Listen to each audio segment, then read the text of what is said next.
Now, when you actually do your Visioning for Business workshops, I know that you use a mix of values-based exercises and practical business applications to make sure that everyone has the tools they need in order to become happy and successful. Can you tell us a bit more about those Visioning for Business workshops and what you do there in terms of creating a strong vision or vision statement? Absolutely. That's one thing about creating a strong vision and a vision statement. This is obviously the area of passion that I have, is that it is so important. Most people sort of put it to the side and say, well, you know what, I have goals, I know where I'm headed, that's fine, I'm going to use those. And what I often say to people is, you know what, it's great to have goals. I think it's super important to make sure you have that list, but it's equally important to be able to have that clear vision of what it looks like, feels like, sounds like. Where are you really headed at the end? Not just sort of this laundry list of things that you want to achieve, but really, I was doing a speaking engagement where I said to people, okay, I'm equating it to if you have those goals, but you don't have a vision. It's like being in a boat on the ocean, but all of a sudden finding yourself, you're kind of anchored in the same spot. You're just bobbing up and down. You have these ideas, but you're really not moving ahead to the bigger view of where you want to go.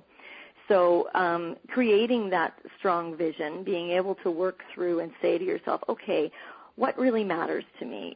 Getting to your core values, that's the number one thing that we start off with when we talk about whether you're in business or personal, being able to say, what matters to me, what do I value, and then being able to, at least at that time, and this is the thing I often tell people too, don't get hung up on the fact that, life is an evolution and things are going to change. That's great.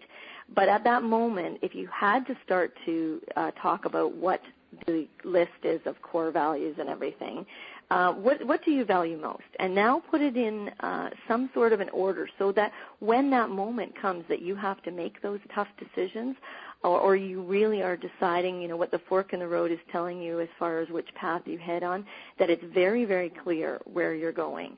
So that's one of the first and key components that we work through is, talking about your core values, where you're headed.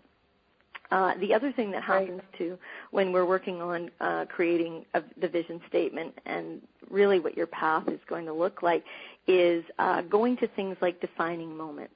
What's happened in your life that are turning points that have had a huge impact on you, that are really going to be key in determining how you look at things, where you're headed, what matters, that sort of stake in the sand that happened. Sometimes for some people it was when they were 12. That's when it happened for me. There was a couple of occurrences. Sometimes it was last week. You may have had something that happened which really shifted how you looked at things and made you put that stake in the sand and say, okay, this is what I stand for. Here's what I know from it, and this is how I'm going to kind of move myself forward and conduct myself. And those kind of components are really, really critical to being able to develop something from the inside out. And that's the other thing about vision statements that I think is really important. Maybe the difference, sometimes people call them mission statements, but there's an old-fashioned sort of view of what a mission statement is, where companies would kind of go away into the ivory tower and the top guys would come up with, what this big thought was, and then they'd come down and go, ta-da, and everybody was supposed to feel this, I know, they were supposed to feel this connection and attachment to it, and everybody's looking at it going, well, I don't feel anything, and most often it's because it came from the outside in, right? It wasn't coming from the inside out, which is the difference with when you're creating your vision statement. Everything is coming from the inside outward. So there isn't any struggle to, well, what's that attachment? How am I following the path?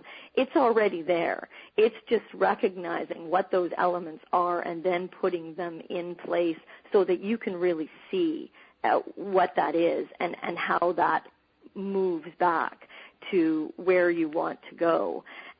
So I think that's a really critical thing in helping people to sort of develop that path.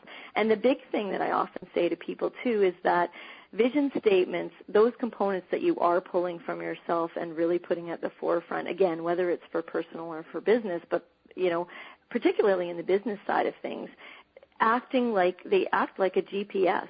They are the thing that keeps you on track to where you want to go. If there was ever 30,000 feet and being able to see where you want to head, that's the thing that's going to keep you there. Because when those tough decisions come, when there's a fork in the road, whether it is personally or professionally, and you have to figure out, should I do this? Where should I head? You go back to the vision statement, and it really does help you to say, okay, am I keeping true to what I said I really wanted for myself as a total package? And I think that's one of the other things about vision statements, particularly when people think about them for their business, is that there is a great balance between what is important for you career-wise and professionally and what's important for you in your life, because as we know, they're totally tied. I mean, that's what all of this, everything, whether it's from the creativity and innovation side or whether it's from the practical business side, you are who your business or your career is. It's all one thing.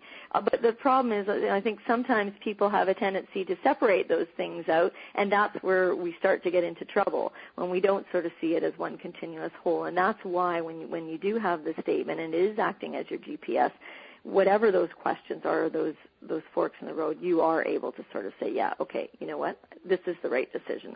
I have some way to utilize that thing as a signpost and say, am I getting closer or farther away from where I want to be?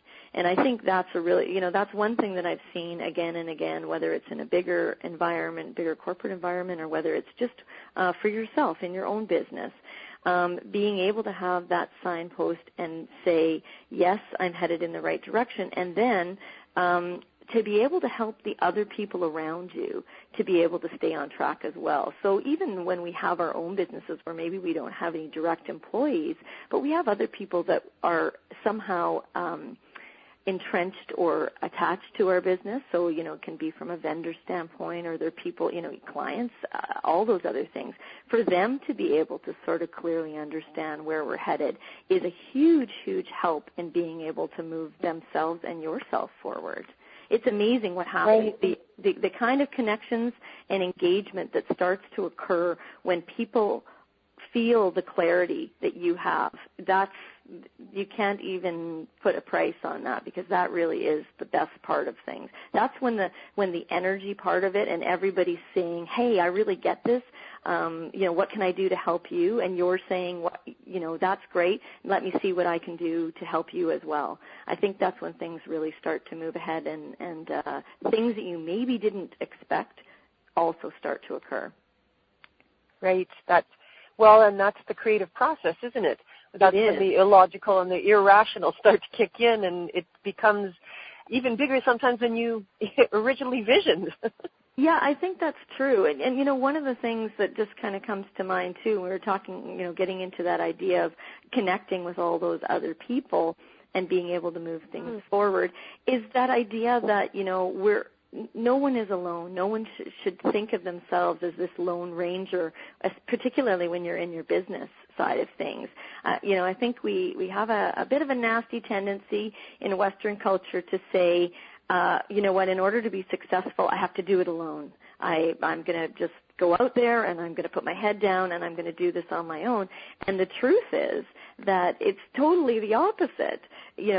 Most of us, if we get stuck in that part and we find, well, things aren't really working for us, why aren't they working? If you went to sort of the Eastern culture side of things and you looked at how they view things, they always have this, I have a brother who knows someone else who knows someone. Yeah. And, sometimes people laugh and say, well, that's an amazing thing. But really, that's what we need to do for ourselves is, how do we build those natural networks and collaborations so that we can help each other and move things forward. Yeah. And, I often sort of use this phrase, everyone from Bill Gates to Batman has people behind them that are supporting them and making sure that, they're able to move not only their ideas forward, but also be able to help to move other people forward.